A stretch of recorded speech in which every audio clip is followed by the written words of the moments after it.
August marks the 6-year anniversary of the stripping of the special autonomous status of Indian-administered Jammu and Kashmir, and this was done through the abrogation of Articles 370 and 35A of the Indian Constitution. And within these 6 years, there have been some really drastic changes, both legal, social, but also implications for academic freedom and journalism. And someone who is an expert on the legal implications of the abrogation of those two articles and the implementation of Indian legal codes within the state is Mirza Saaib Beg, who is a practicing lawyer and academic from the Indian administered side of J&K.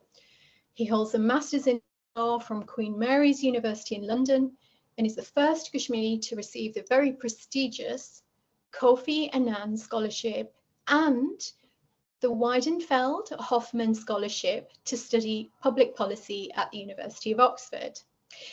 He also has a book published by Bloomsbury titled Life, Politics and Resistance in Kashmir after 2019. And I'm Dr. Sarina Hussain.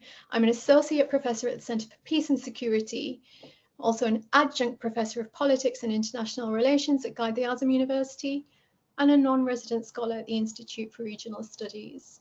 August marks the 6-year anniversary of the abrogation. Obviously, the big news is the book ban. Yeah. So greater crackdown on not just journalism, but I guess academic freedom. Yeah, but one way of looking at it is that no one really buys books in Kashmir. Everyone just downloads it off LibGen. So I the know. book, Well, I mean, the funny book ban. story. Yeah, funny story that the way I knew my book had been published is somebody sent me the PDF on WhatsApp, and I was like, oh, it's already out. Yeah. And then I got sent the notification of the books, and I very quickly kind of went down the list of them to see if my name was on there. Of course, your book isn't on there, my book isn't on there, but I mean, it was really scary because Unlikely, yeah. It's unlikely for my book to be there because I mean it was not intended for a mass audience. So I don't think it's even being sold in bookstores in Kashmir. It'll mostly be ordered by libraries and also these US and UK publishers because their price points are very. I mean, given a South Asian context, a £100 book is very, very expensive. So I'm not expecting it to be circulated in that sense, but it's interesting the names that have been picked because even there's this author called David Devdas. I mean, he's not pro Azadi or anything like that. He's an Indian guy who's writing on Kashmir and things like that. So in my assessment, it was more a response to what's happening with US and India right now and the very aggressive moves that are taking place on that end, which India anticipates that the US is probably going to activate something in Kashmir because that's the easiest way to arm twist India, that you do something in Kashmir. And it's more in response of that because otherwise there's no need for it. I mean, it doesn't change anything. The books are as available before August 5 as they are today. So it doesn't change anything really. In fact, it popularizes those books all the more. You're right, it popularizes those books. Because if we were on the list, we would have been in very good company. Was my second thought. But I think what it does do though is maybe it makes people more hesitant to write on the topic. I can imagine if you were sort of going into scholarship or academia, you might be more hesitant to write on the topic. I mean, even though I don't live there, nobody wants to see their name on a list like that. Of course. So, yeah. I mean, no one wants these things to happen, but it's a kind of leap of faith that you have to take when you decide to write on Kashmir, and when you have an Indian passport or some links to the jurisdiction of India. It's something that goes with the work that you do. So it comes. So it's sort of an occupational hazard, if I can put it as that. So. But this kind of sounding board of using popular works or even popular people to become a reflection of what the government wants or sort of the policing that the government wants. It's been going on for a long time. And in fact, scholars like Abdul Allah Fazli has also, and many other people who have written articles in in newspapers in Kashmir, in just general comments also on Facebook, social media, they've already been targeted. I mean, people have been charged with anti-terrorist legislations for social media activity. They've been charged under the UAPA, not just the UAPA has even been used on people playing cricket. There's a Wow. cricket tournament organized some time ago, which was organized by the brother of a militant who had been killed, and he organized it in his memory because the militant was a cricketer of some repute when he was alive and when he was not a militant. I mean that the tournament also fell within the purview of the UAPA, which is an anti-terror legislation. So anything and everything can fall on the wrong side of the law the moment you decide to discuss it or challenge the state authority, whether that is the usage of a VPN, which right now in the UK a lot of people are using. Even the UK has an age restriction verification legislation going on right now. So people who are not comfortable with that, they are using VPNs, but that's not. It can't by itself. Accessing the internet can't by itself become a terrorist act. Whereas in Kashmir, that's happened. People have been charged with terrorism just for accessing the internet, just for accessing social media. So the bizarre does not have a threshold. There is no threshold to it in Kashmir. So what I'm trying to say is that the expectation that you challenge a state narrative and that nothing will happen to you is not an expectation, that it's not a luxury that people living in Kashmir have.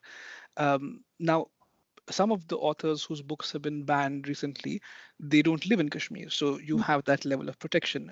They don't have an Indian citizenship, so you again have a further level of protection, and that privilege has to be utilized to do the things that people cannot do on the ground anymore. And that's where I'd put it. But the ban itself doesn't do it. In my view, it doesn't change. It's not something new. It's something that's been happening for quite a while, but it's just a reminder to people that they're still watching, they're still on the ball, and it's not that they have let go. But I do also feel that it has some link to international developments as well. Especially, you may have heard that the US has now designated there's a Baloch group, a Baloch armed group, which has now been designated as a terrorist group, which was not the case earlier. That comfort with Pakistan and Pakistani talking points and Pakistani foreign policy that you are now seeing is very different. We can laugh off Trump saying that, Pakistan has a lot of oil and they might sell oil to India one day. It's a statement that he made. I mean, we can laugh it off and take it as it is, but none of these things they're not being done casually. They're not being said casually. And Trump also made a reference to Kashmir, saying that he's happy to help mediate that as well, because in quotes, the two countries have been fighting for thousands of years. I mean, again, you can take it as it is. I mean, did Pakistan exist a thousand years, or India, or what is the Yeah. dispute about?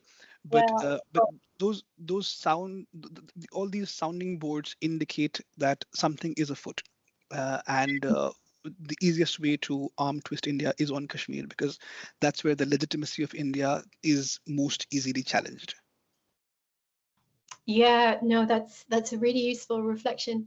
So just coming back to the introduction, as I said, this month marks the 6-year anniversary of the abrogation, and I know when it happened and sort of the lead up to when it happened, of course, things changed very, very dramatically, I should say, on the ground. But the initial commentary that was coming out, and of course that was muted in many ways because there was a complete communication blackout, but there had been many people who were there because it sort of happened just after Eid, who said there was a lot of speculation about what was going on at the time because everyone believed that it was impossible to abrogate those articles.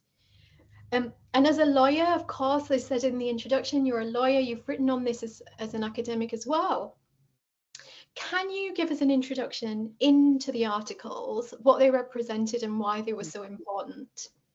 So, Article 370, for anyone who is looking at the arrangement between Kashmir and India from the outside, one has to first understand that even though it's a it's visibly a part of the Indian Constitution, but it is not just like any other article of the Indian Constitution. It is a representation of an international treaty. There was a negotiation process. I mean, again, that whole the way accession of Kashmir, the Indian administered part of Kashmir, the way its accession has taken place is in itself heavily contested. Its mm, legality, the authority of the Maharaja at that time, because he had lost control of the state. There was a popular rebellion against him. There was a mass movement against him. There were even calls to move towards maybe a constitutional monarchy, maybe not have a monarchy at all. There were various movements afoot at that time, but it is safe to say that the authority of the Maharaja was severely questionable at that point. There's mm, even opinions. There are even opinions given by the British Foreign Office officers from the British Foreign Office who questioned the legality of the accession in itself. There's a lot of debate about when exactly the Indian Army landed in Kashmir and whether this instrument was signed under coercion, whether that means that it is the consent for it freely given by the Maharaja himself, because mhm, this is widely known and very well accepted from all sides of the spectrum, from the Pakistani side, the Indian side, and even the Dogras, the Maharajas, his descendants, even they accept that he was in favor of being independent at mm, first. This is only because of circumstances that followed that he decided or was made to decide to accede in this manner. So to begin with, the accession itself is questionable. But now, if you look at the Article 370 within the framework that followed after that, um, to begin with on that, if it is a representation of an international treaty, so it has its own procedure to be followed for its amendment or any changes that need to take place. And the procedure that it had laid down was that it could only be changed by the Constituent Assembly. There was an assembly, a body that was created for formation of the Constitution of Kashmir, and that body was going to decide the relationship between India and Kashmir.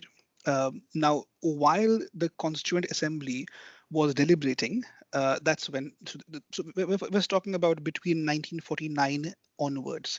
So while the Constituent Assembly of Kashmir was deliberating, the Prime Minister of Kashmir, Sheikh Abdullah, and members of his cabinet were all arrested by India. So the ones who were left at that point, now again, the question then arises that what is the legality of that accession or the final document that was created out of that Constituent Assembly?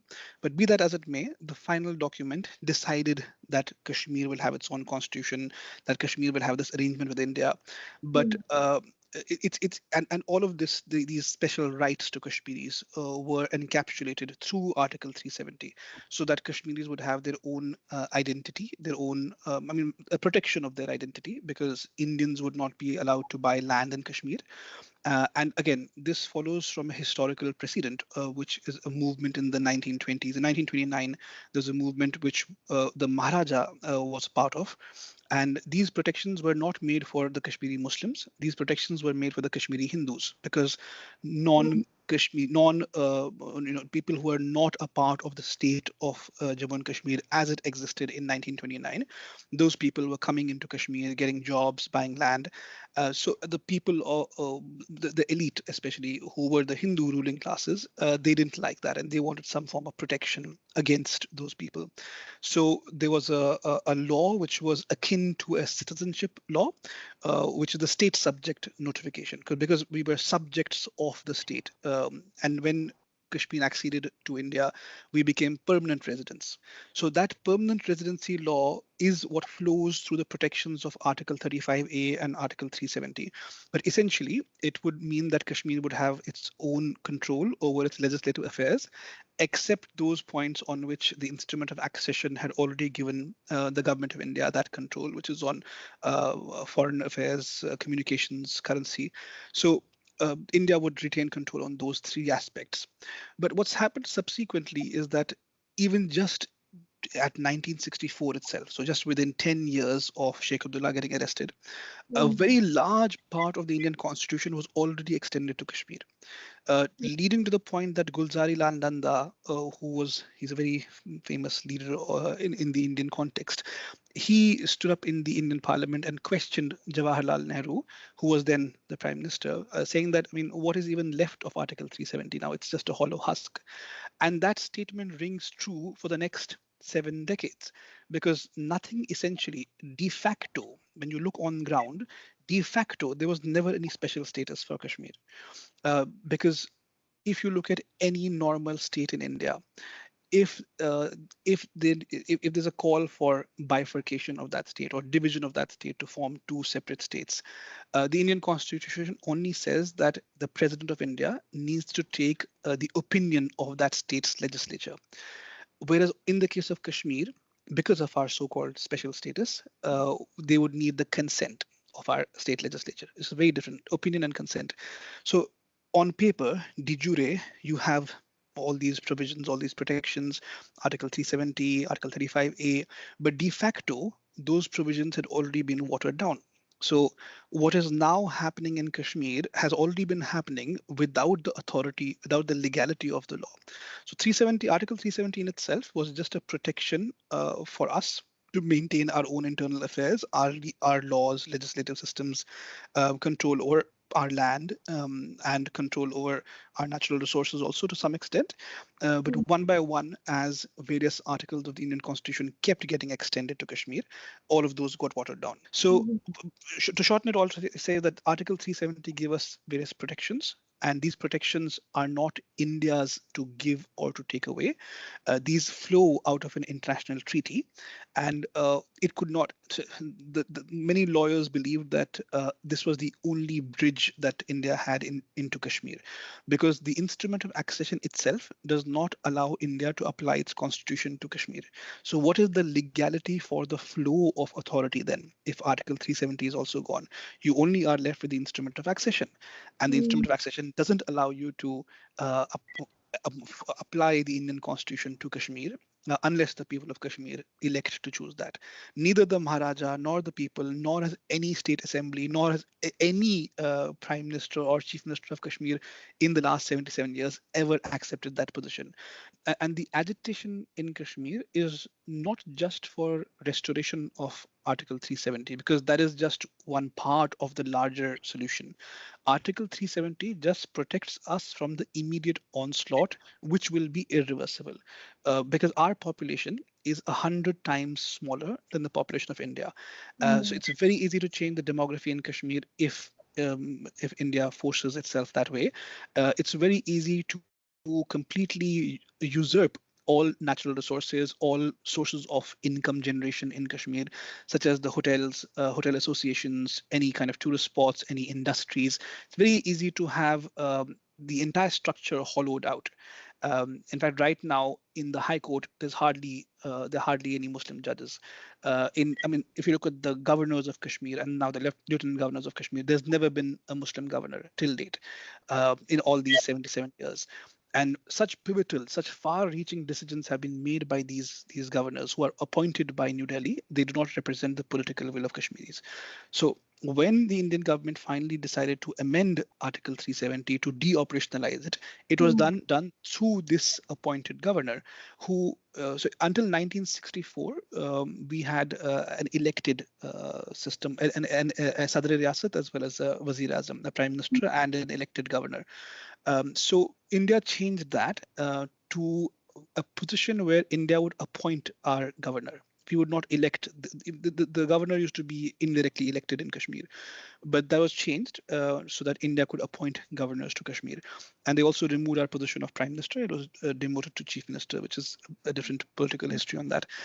But now that same appointed governor has then decided in 2019 to say that since there is no constituent assembly now, that dissolved in 1957-58, and there is no legislative assembly either in force right now. I guess the key thing to mention as well that's relevant is that 370 protected ownership of immovable property, so that only the state subject, as you said, those who under the state subject rule were able to purchase or own immovable property.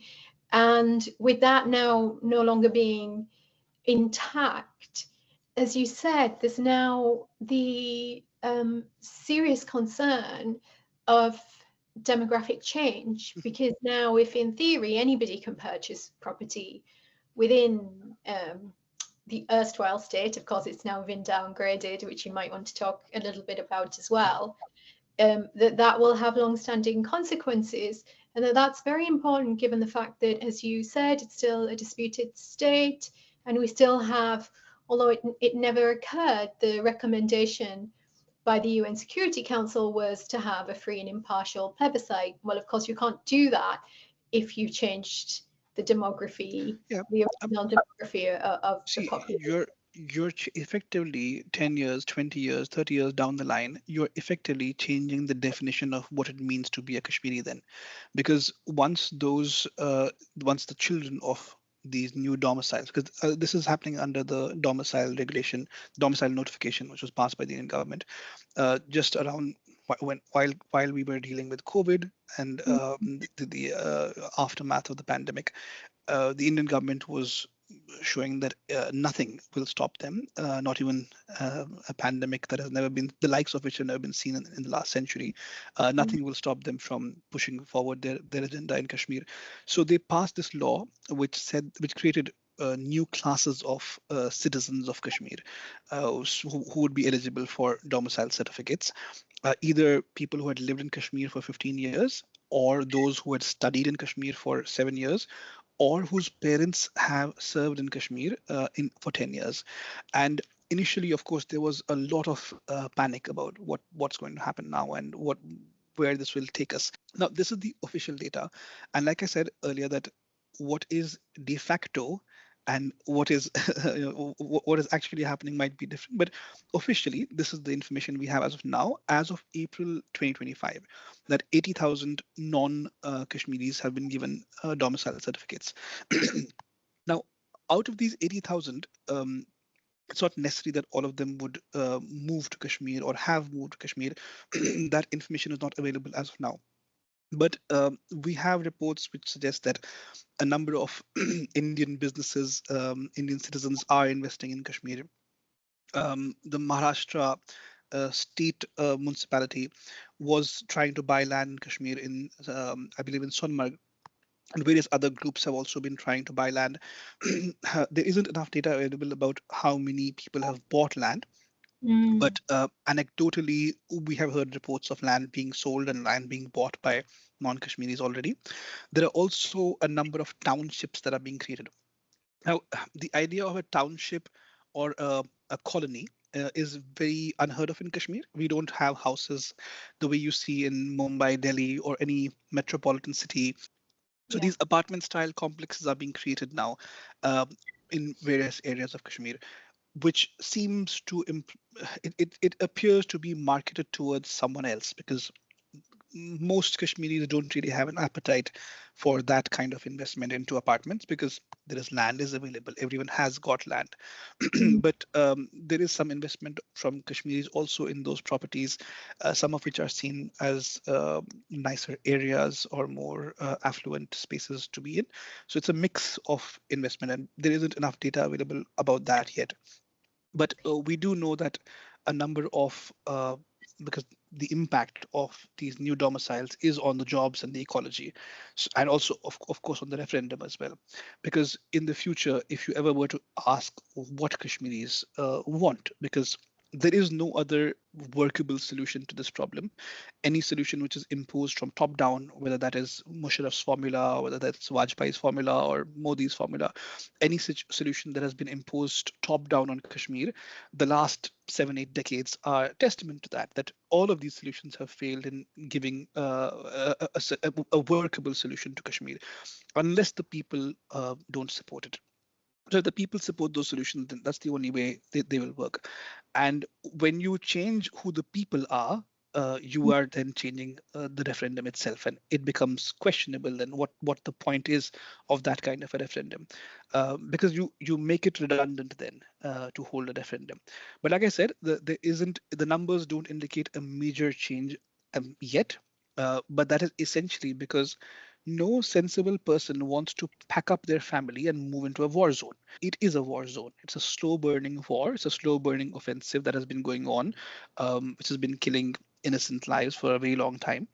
But whether that is at the hands of the army or other groups, but there is danger over there, and we Kashmiris don't have a choice. That's our home. So we will go back and we'll figure out some ways to navigate the spaces. And that essentially is what is preventing a mass movement of Indians into Kashmir. But there are lots of Indians who have come to Kashmir for work. For example, there are these daily wagers who work in Kashmir, laborers, because they get paid very well in Kashmir. I mean, I think the average in Gujarat is well below 200, and the average per day salary in Kashmir is well over 250. So they get paid fairly well in Kashmir. There is no casteism also over there, which they face in most Indian states. 0.2 to 1.3 million laborers like this who come from India. And in addition to this, there are also West Pakistan refugees before East Pakistan was formed. So West Pakistan was what is present day Pakistan. They were non-Muslims from those regions who moved into Indian controlled territories. So there are West Pakistan refugees, about 150,000 in number. And then there are the Valmikis. So a few of these groups are already there, which puts the number close to 1.5 million to begin with. And then Yeah. there are many others who will become eligible because they might have studied in Kashmir. Maybe their parents or one of their parents served in Kashmir in the army or some other Indian institution, who also get eligibility. So that increases the number quite a bit. And given that our total population is just 10 million, you're talking about 2 to 3 million people already who are eligible, but haven't quite that we don't see that we haven't seen those numbers yet. So the potential is of course there, and if there is no international pressure, if there is no questioning on what is happening on ground, then a few years from now, a few decades from now, the picture will be very different. And maybe you will see, because there is going to be friction between these communities who are being planted there. Right now, there isn't a lot that's happening, but suddenly something can start again. And when we say a lot isn't happening, it's mostly just in the areas which are in the visible areas of the valley, the more central areas of Srinagar, where militant activity has reduced, but it has picked up in other areas. So on the whole, if you look at the numbers of attacks or militant engagements hasn't really changed much. So while the masses in India were given this picture that Kashmir is entirely peaceful, but the Indian government knew that militancy is far from ended in Kashmir. It's still there, but it's just moved from spaces. So the question then arises that why were these tourists given this false impression and allowed to go into a space where there was a very present danger to them, and why was this allowed to happen? There are very few government jobs available in Kashmir, and that is the largest source of employment because there is no private sector over there. The years of turmoil have ensured that there's very little private industry in Kashmir. So the biggest source of employment is the state.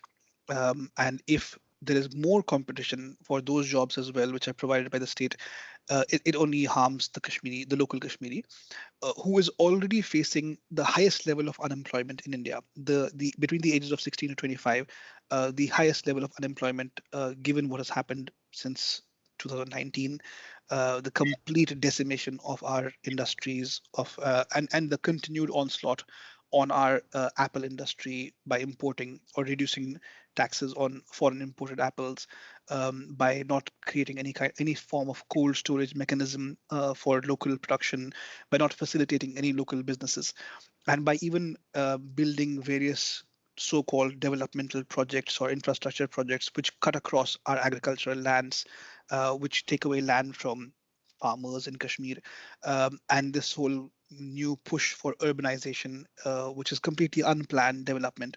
There is no ecological survey which is being followed. They just allow buildings to be constructed, and we have already seen how this unplanned development and these all these get rich quick schemes have caused irreversible damage to places in India, even in Uttarakhand, in Himachal. And you don't need to go too far to see what this model of development looks like. I mean, look at Delhi, it's one of the most polluted cities in the world, or so many other Indian cities. And all of these things are going to cause irreversible damage to us because we are a very fragile ecological zone. We have living glaciers in Kashmir, and there's very little room as well. We only have about 20% of land which is habitable and fit for cultivation. So the only way to make room for these new domiciles, these new people who are coming in, will be through deforestation or through building in a manner which is not going to be conducive for the environment. It will lead to erosion, soil erosion, melting of the glaciers. And we're a valley, so there is no place for the water to go out. If there's a flood in Kashmir, it'll just flood in the valley. And that is the only outlet that the water has along the riverways which go into Pakistan. So Mm. it creates a very explosive situation from the perspective of if you look at livelihood, it's a very volatile situation. You look at environment, it's a volatile situation, and then you contextualize this within the larger developments that are taking place with climate change all around the Mm. world. I mean, it is extremely hot today over here, and I mean, I don't remember in all my time being here it being so hot, but it's the story all over. And in Kashmir right now, everyone's using an air conditioner in Srinagar. Most houses, most cars. Whereas if you go back 5 to 7 years, hardly anyone cared about using an air conditioner. Sometimes people would buy them, but hardly ever use them. And now it's such a common sight over there. So all of these things are going to have a severe impact on future generations and our way of life, and it's all set to change. So that is the big fear right now. But there has been an impact on the elections in Kashmir. So Yes, of course. Yeah. sure. So in addition to the domicile regulation notification which was passed, there was also an exercise of delimitation, which Mm. the Indian government, the BJP took up in Kashmir. Now, delimitation is a kind of gerrymandering where you redraw certain constituencies in order to give better representation, supposedly, to certain groups. And the argument was that Jammu has been underrepresented, so Jammu needs more seats, ostensibly so. But I mean, practically speaking, this was being done because the BJP felt that they have better chances of winning seats in Jammu. In fact, they didn't even Which contest. is, yeah, which is essentially how it played out. But even then, they didn't win Well, in the last. it's. I know a lot of people have said this, that they didn't win. And I attended a session in the Parliament with Jeremy Corbyn, where one of the British MPs so he's of Kashmiri origin. He made a similar remark as well, but they didn't win. Democracy won, and I really want to point out over there that this is a massive victory for the BJP because um, if you look at the numbers, there is not a single party in Kashmir since 1996 that has won more than 28 seats. In this election, BJP won 29 seats. So it has won the highest number of seats that any party has won since 1996. And that is a massive number. Now, the other thing is, um, it took for the people of Kashmir to completely and resolutely fall behind National Conference, which is Mm. not a preferred party if you look at the dispute in Kashmir, because the National Conference uh, it visibly talks about soft rule about the pre 1953 position, so autonomy in Kashmir. It has stopped. They've stopped talking about self determination or UN resolutions or independence even, because they know they cannot exist within the Indian framework if they touch upon those topics. But the fundamental dispute in Kashmir does involve a conversation on those topics. So they have sidestepped that because they feel that they cannot work with the Indian state if they engage on those fronts.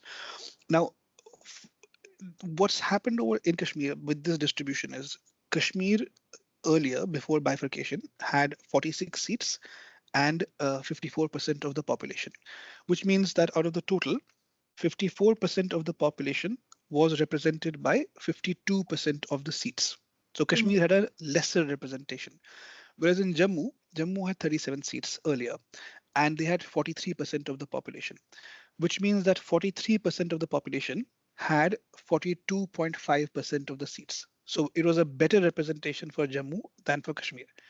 And Ladakh had only 4 seats earlier, but because Ladakh has a very small population of around 200,000 people, that's 2.3% of the population represented by 4.6% of the seats. So Ladakh had the best representation in the earlier formula. Now, in the new formula, Ladakh has no representation. Doesn't even have an assembly anymore, whereas Jammu's seats have been increased to 43, so from 37. In addition to this, the delimitation also they've also given 5 seats which are going to be nominated. So the governor can nominate, the president or the governor can nominate seats in the election. So there are 5 seats for that, and there are 9 seats which are reserved for scheduled castes and scheduled tribes. So all of this is just a political recalibration. This is not social justice that they're trying to give seats to underprivileged communities, in which there are more seats given to Jammu, because of which they have won a lot of seats as well, which now means that if they have 29 seats, even though they might not have enough seats to form the government, but they will always be the kingmaker then. Someone or the other will need their coalition support to form a government if things continue on these lines. Yeah. So while the BJP didn't win, which and I do feel that BJP, they didn't think they were going to win, nor did they play on those lines, because they didn't even contest in Kashmir.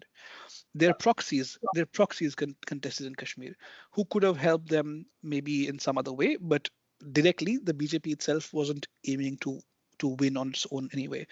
But they have grabbed a very strong foothold in Kashmir. 29 seats is a massive number in Kashmir. No one's won that much since 1996. There's not a single party that has crossed that number, and that foothold gives them access. It gives them access into communities. It gives them access into programs. They will influence groups. They'll create their own economy within the state, and then they lodge themselves in a manner which it becomes very difficult to dislodge them. There have never been so many BJP rallies in Kashmir as there have been in the last 3 years. There have never been so many people who are openly accepting that they work with the BJP as have been in the last 3 years. Because this was in a way a political anathema at one point, to be seen as associated with the ultra right wing in India. I mean, it, it's not okay to be even associated with the centrists of India or the Congress or any other parties in India, because none of them believe in self-determination for Kashmir. But to be associated with the BJP and support them and campaign for them, it's a different ballgame altogether. And that's what we're seeing right now. So even though the BJP has lost in some way, they won in some other way as well. It's very hard to take these elections at face value, because Rahul Gandhi recently came out and he released some data to show how political manipulation has been taking place, and how the same person has, or the same a person who's claiming to use the same identity has gone and voted in multiple places, and there were a huge number of votes which he showed just from one political constituency, which had been fraudulently cast. So there's a massive scandal that is erupting because of that. And if that's happening in mainland India, in parts of India that are not, they do not have army presence or complete curtailment of civic freedoms, of basic rights, then what would be happening in Kashmir is only left open to imagination. Yeah, I mean that kind of brings me to my last question. You mentioned sovereignty, and it feels as though we're at a point now where self-determination is becoming less and less possible. And as you said, sort of at the start of this conversation, the international community really didn't step in at all. I mean, there was, of course, some open protesting from the then Pakistani PM Imran Khan, but other than that, it really didn't gain international attention. And the picture that's being presented, and perhaps to some extent is true, is that this has now been accepted on the ground. So the BJP could argue that the fact that they did win 29 seats means that they've got enough of a support base to say, actually, it wasn't a terrible idea that we did this, and people are coming round. But as you said, also conversely, we've seen that there are still militant attacks. They've just moved in terms of the geography. There have been more militant attacks in the Jammu province, for example, than there had been prior to the abrogation. Where are the people of J&K at now in terms of being able to continue any kind of legitimate, and I don't mean legally legitimate, but I mean just in terms of being able to continue to make their case for self-determination? Do you think that's even still possible? Well, so I'll take a couple of things one by one. The first is that one has to be very cautious in accepting the legitimacy of elections, which are so heavily manicured and controlled, and it's essentially a Potemkin village, where whatever the state wants can happen. Whatever the Indian state wants can happen, because that is the level of control that the state exerts in Kashmir. If they want to arrest people, they can arrest people. If they want to put an entire village in under a cordon lockdown, they can do that. If they want to violate people's right to life, even torture, kill, whatever, there are laws for it as well, which allow that to happen, as well as extrajudicial measures that can be taken for that. So when we look at anyone's victory, not just the BJP, with any elections in Kashmir, one has to take them with a massive, not a pinch of salt, but a lot of salt, because the mere fact that someone has won seats does not make them legitimate, because these are not free and fair elections to begin with. Kashmiris are voting with their hands tied behind their backs. We are just picking the least, the least evil that we can find, or trying to protect ourselves by any means possible. Most of the candidates that people would rather vote for are not allowed to stand, or are jailed or arrested, and those kind of political parties are also not allowed to stand for elections that do not support the idea of Kashmir being part of India.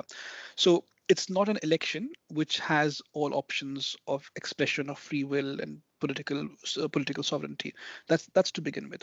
So tomorrow, even, and this is what I try to point this out in the British Parliament as well, that tomorrow, if the BJP wins the election in Kashmir, are you going to accept that the people of Kashmir have legitimately chosen them? So uh, it's what I'm trying to say is that the mere fact that someone holds a post does not make them a legitimate representative of the people, especially in context of the complete absence of free and fair elections, or even freedom of thought, freedom to speak. When there's no freedom to speak, how can you have a democratic society? If it's not a democratic society, what's the point of this charade of democracy that you go and you cast a vote? So that's point one. The second point was about the international movements, and how there hasn't been much response internationally. I feel it's not the responsibility of international communities alone. It's also the responsibility of our diaspora around the world to mobilize as much as possible, and from both sides of Kashmir, from Pakistan administered side as well as the Indian administered side. People from whoever, wherever they are, have to mobilize and make this an issue, at least. If not at the highest of levels, start from the lowest of levels, your local councillors, your local MPs, and make them understand why this is an issue that matters a lot to you.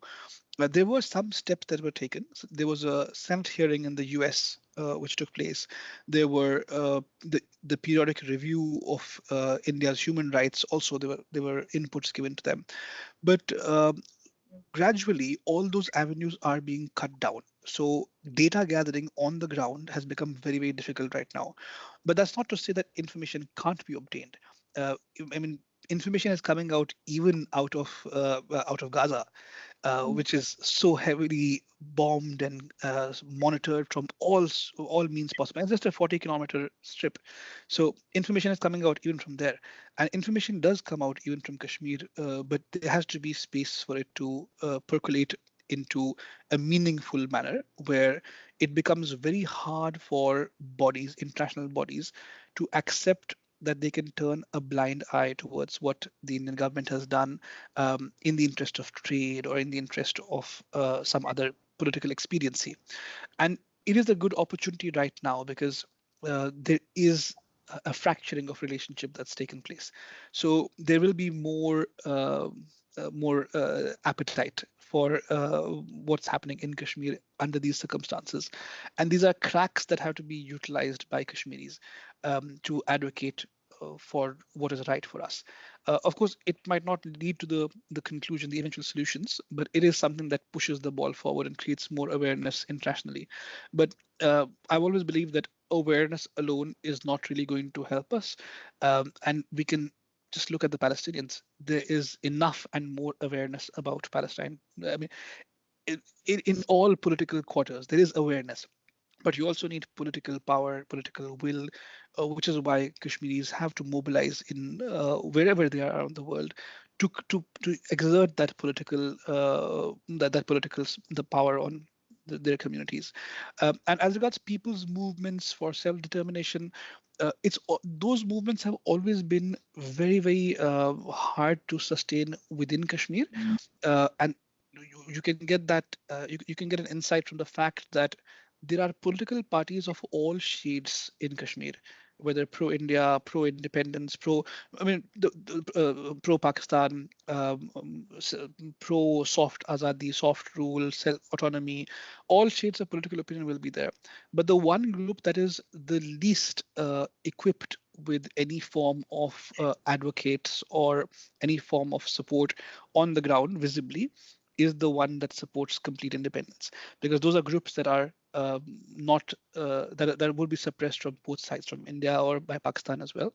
Although it does need to be said that in recent times, Pakistan has given a different posturing towards independence, saying that there is appetite to accept that Kashmiris should decide their own future. How far that will go on remains to be seen, because when Pakistan regains its internal control of its internal affairs and its economy, that option might not be there. Just like happened with India as well, because PV Narasimha Rao he was the Prime Minister of India in 1994. He said to the Kashmiris that sky is the limit. Whatever you want, short of Azadi, short of independence, whatever you ask for, we are happy to do it. But that's because at that point in '94, India was at its weakest. Its biggest ally had fallen. The rupee had fallen. There was a huge economic crisis, and they needed the insurgency in Kashmir to end or to have some kind of a pause. So they offered this as well. So nations make offers like these when they are on the back foot, but whether they'll continue tomorrow or not remains to be seen. So the same is the case with India right now. I mean, to go in the span of these last 20 years from the sky is the limit to not even being a state today, it's a long journey, and it didn't take very long to get there.